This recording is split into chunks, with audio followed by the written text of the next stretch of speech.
নওগাঁর মান্দা উপজেলা স্বাস্থ্য কমপ্লেক্সে চিকিৎসক সংকটে ব্যাহত হচ্ছে সেবা। শুধু 4 জন চিকিৎসক দিয়ে চলছে স্বাস্থ্য কমপ্লেক্সটির কার্যক্রম। এতে সেবা বঞ্চিত হচ্ছে মান্দা উপজেলার 5 লাখেরও অধিক মানুষ।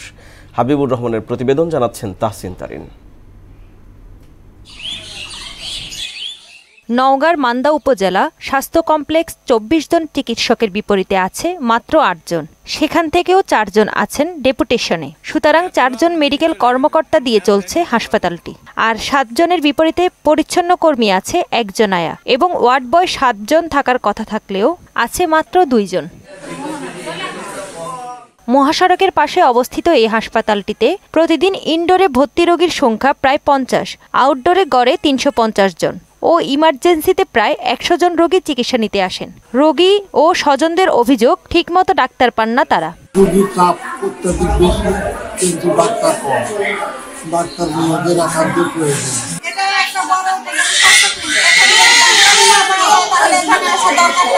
স্যালাইন, ওষুধপত্র যতটা সবকিছু আমাদের বাইরে থেকে কিনতে হয়। তাহলে আমরা গরিব মানুষ প্রত্যেকদিন এত টাকা পয়সা কোথায় পাবো? মাত্র 4 জন চিকিৎসক দিয়ে মর্নিং, ইভিনিং, নাইট 3 শিফট চালানো দুঃসকর হয়ে পড়েছে। বহির্বিভাগ, ইনডোর, আউটডোর ও ইমার্জেন্সিতে রোগীদের অনেক চাপ থাকে। চিকিৎসক সংকটের কারণে রোগী নিয়ে পড়তে হয় বিপাকে। নাইট করি, ইভিনিং করি, মর্নিং করি, এগুলা দিতে গিয়ে অনেক সময় হাজারে পড়ি। চিকিৎসকরাও অনেক অসুস্থ হয়ে পড়ছি, টানা ডিউটি করতেছি। এই কারণে আমরা রোগীদেরকে সেই পরিমাণ সেবা দিতে পারছি না।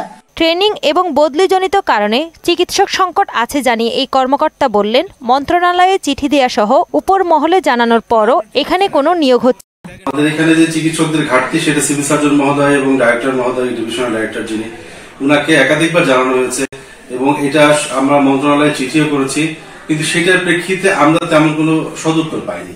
এবং এখানে চিকিৎসক সংকটের কারণে যে স্বাস্থ্যসেবা ব্যাহত হচ্ছে সেটা আমরা স্যারদেরকে অবহিত করেছি, কিন্তু সেই অনুযায়ী কোনো ব্যবস্থা এখন পর্যন্ত আমাদের পরিলক্ষিত হয়নি। সঠিক সেবা প্রদানে প্রয়োজনীয় সংখ্যক ডাক্তার নিয়োগ দেবে কর্তৃপক্ষ, এমন প্রত্যাশা স্থানীয়দের। তাহসিন তারিন, মোহনা সংবাদ।